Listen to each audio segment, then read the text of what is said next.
Hello there, it's me again, a little older and a little wiser, and perhaps a little more surrounded by musical instruments.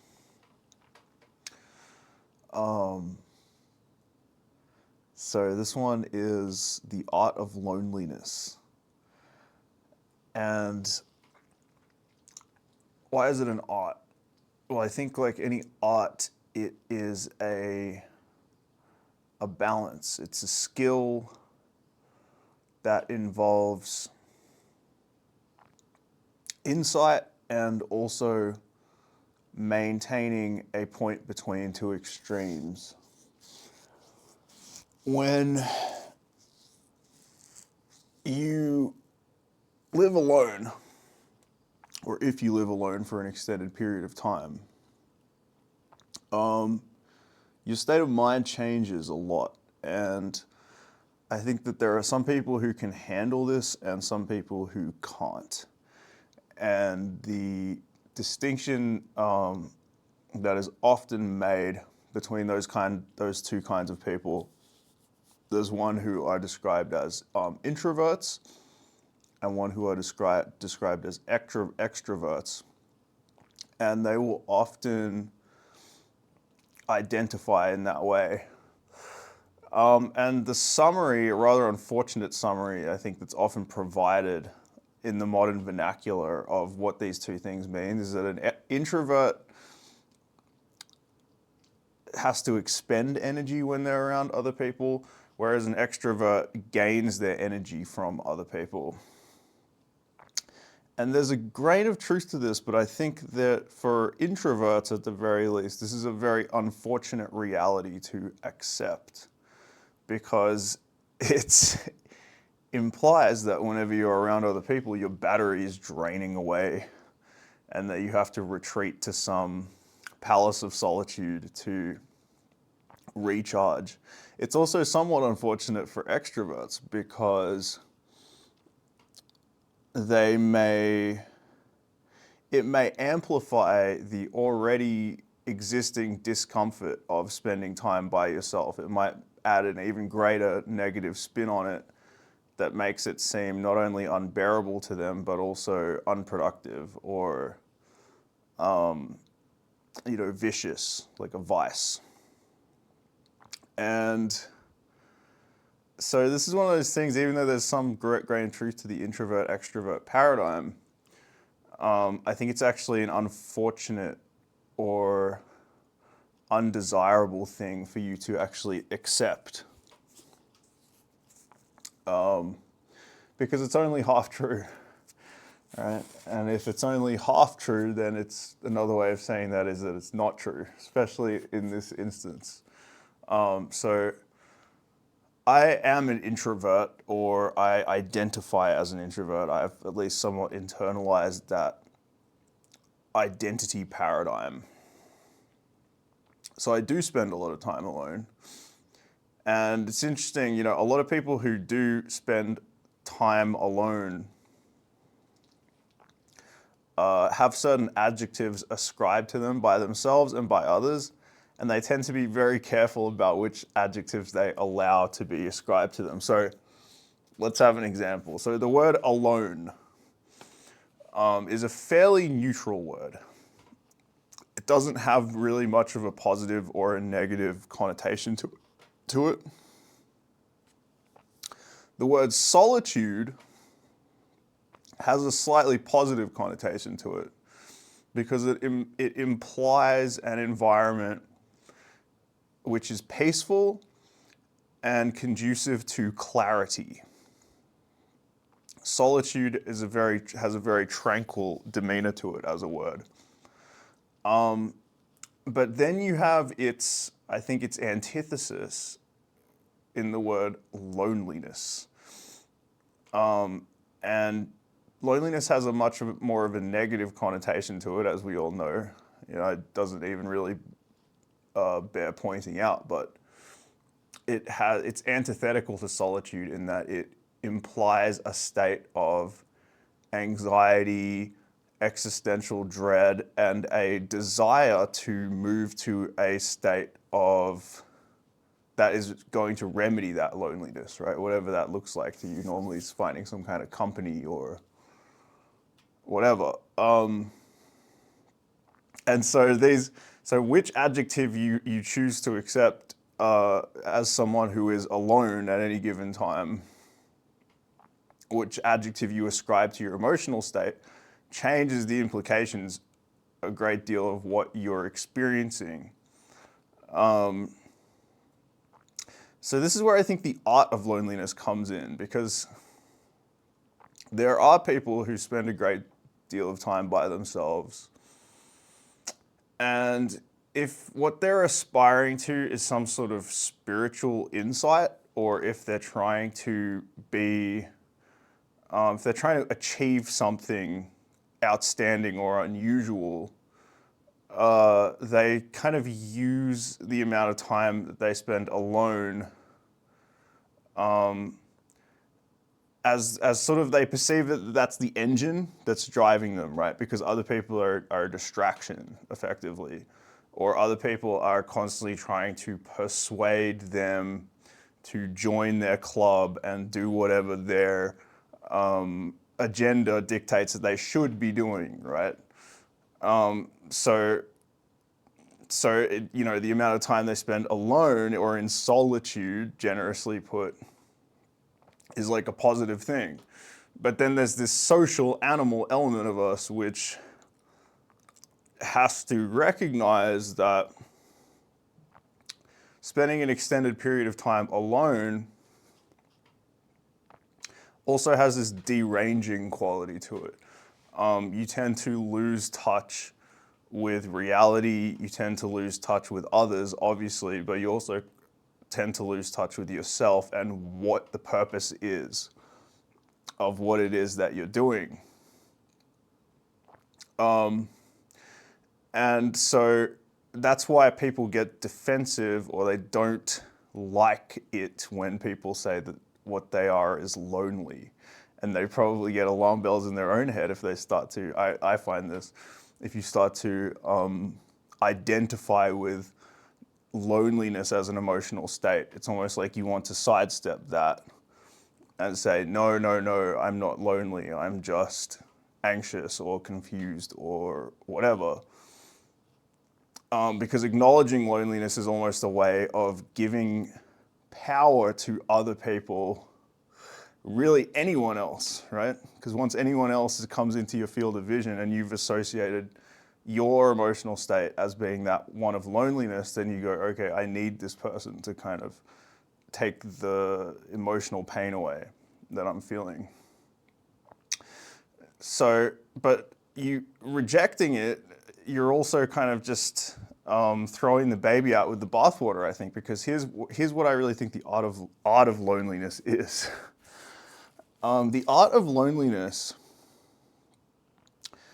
is about spending enough time by yourself that you become thoroughly convinced of the virtues of having other people around, as well as the virtues of being by yourself.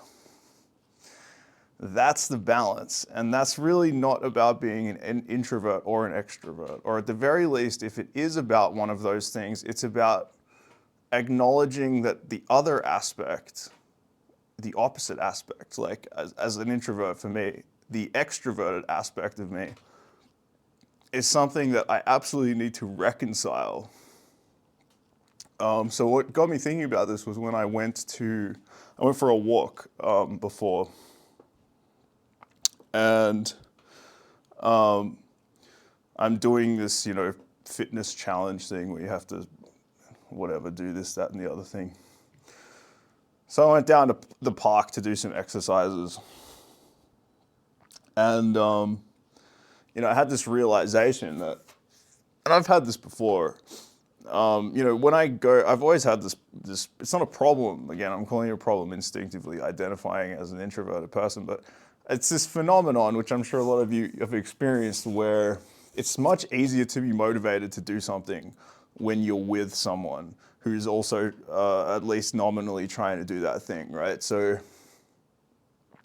if I go to the park with my friend, we can collectively do 20 push-ups or whatever, where doing 20 push-ups by yourself actually is considerably more difficult. And I think it goes beyond simply just being less distracted. I think there's this genuine feeling, like what we're talking about, this deranging effect, where you're starting to lose touch with like why you're doing it in the first place. You have to abstract that into the future or the past. You're not just there with someone who you have collectively agreed you're going to do this thing, and even to say collectively agreed, like you're kind of enjoying that in a meaningful way that you're probably not by yourself. At least I find that.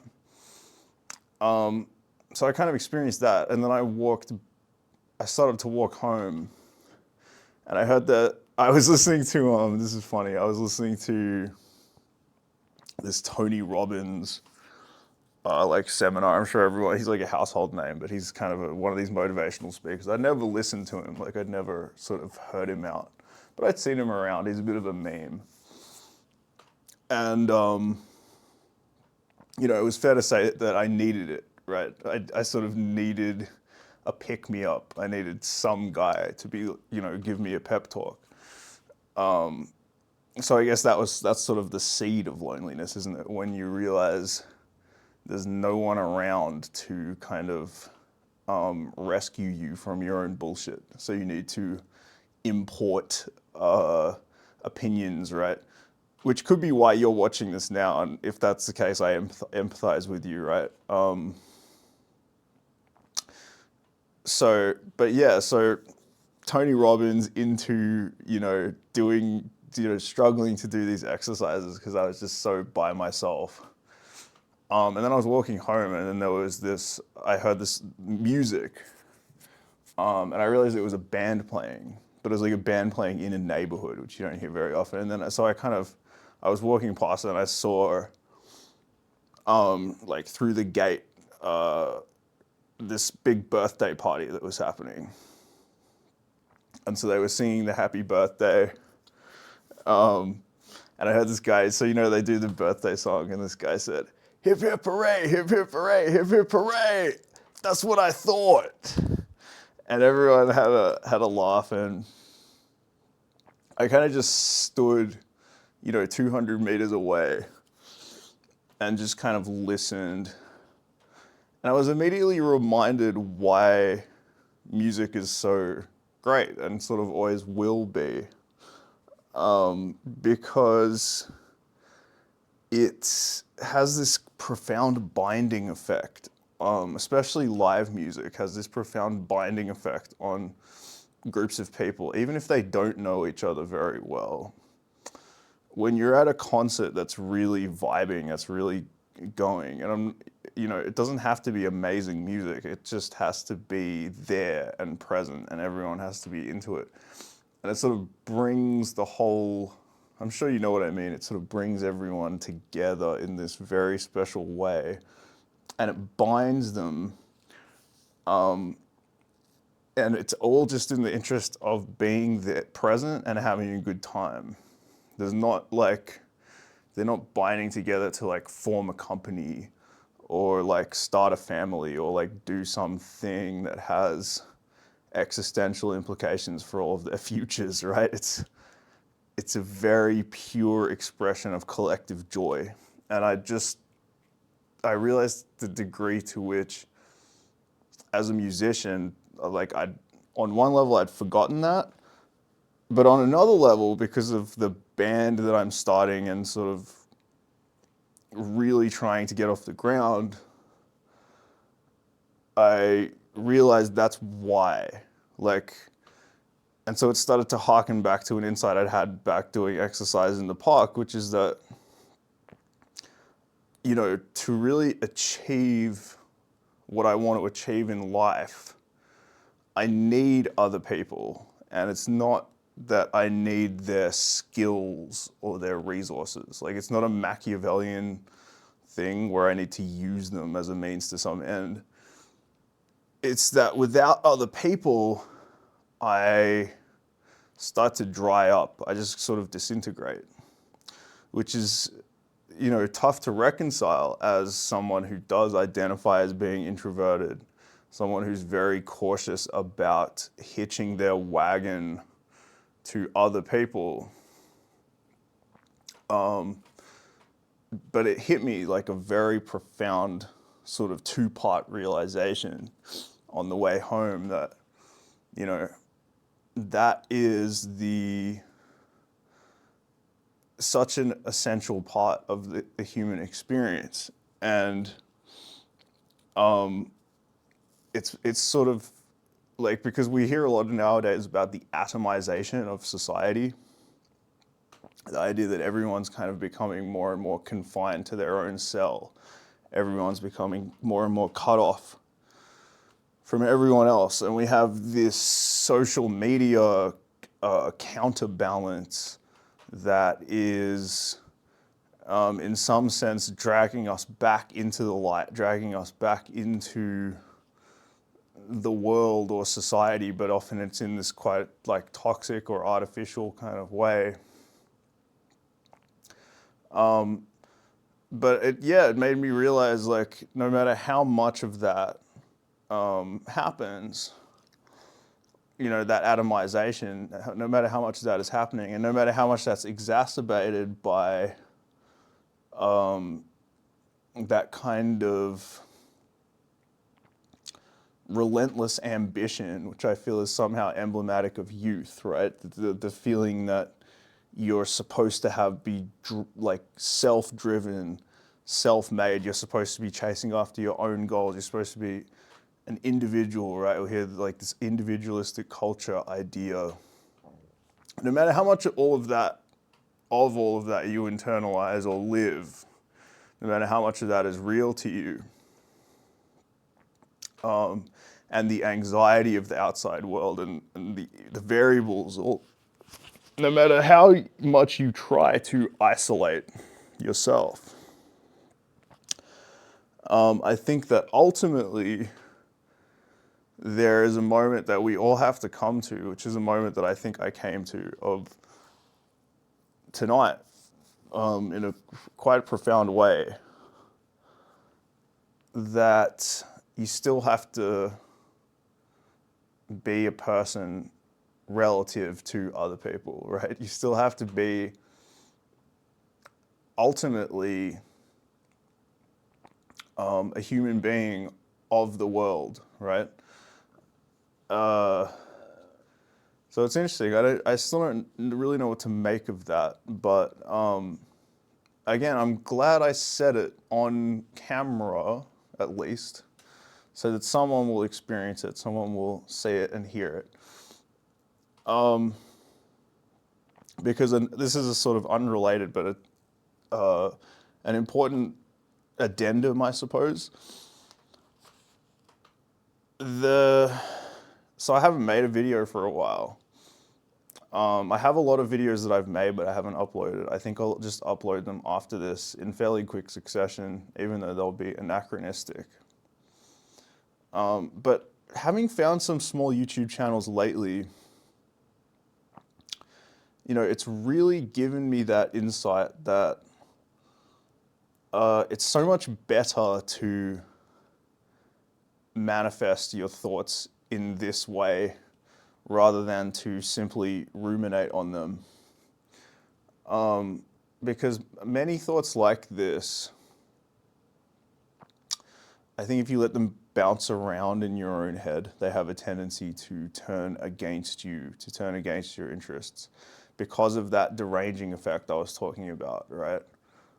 So I do think it's an asset. It's sort of a huge blessing for a lot of people who are quite isolated or quite, God forbid, lonely. I think a lot of lonely people actually can benefit a lot from social media and being able to broadcast to themselves, or indeed to just interact with people on the internet who are doing the same, and not in a way where they're trying to sell them something. There is a purity to this medium that is, I think it actually was forgotten for a little while. Like when YouTube first came out in 2008, I think it was mostly this kind of thing. And then you had the idea that people could like make money or kind of make high production value stuff, which I still want to do. But I think it's great that I think we're coming back to a place where people are actually seeing the value in just authentic self-expression, which I would humbly identify this as. So yeah, anyway, I just want to say if you have watched this and got something out of it, I really do appreciate you watching it, and I'm grateful that the world has sort of brought us together in this way, however indirect and abstract that might be. I still value that highly. So I hope you have a good one. And if you are feeling lonely, ride that high. It doesn't really feel like a high, but spend as much time as you need just realizing that that's showing you something. It's showing you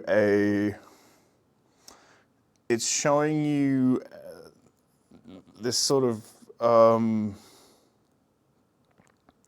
it's showing you that you're undervaluing other human beings. And that's not to say that you're overvaluing being by yourself, because that's also great. But sometimes when you have this kind of ugly picture of what other people are and what other people being in your life means, it can lead you to spend too much time by yourself. And then I think that's where you have to accept loneliness as this healthy, hopefully gentle reminder that other people are indispensable. Even if you have all of the skills and resources, even if you're able to be completely independent in theory, I do hope that you arrive at the realization that that doesn't mean you shouldn't have other people in your life. So saying that to myself as much as anyone, and I send you my love. Farewell.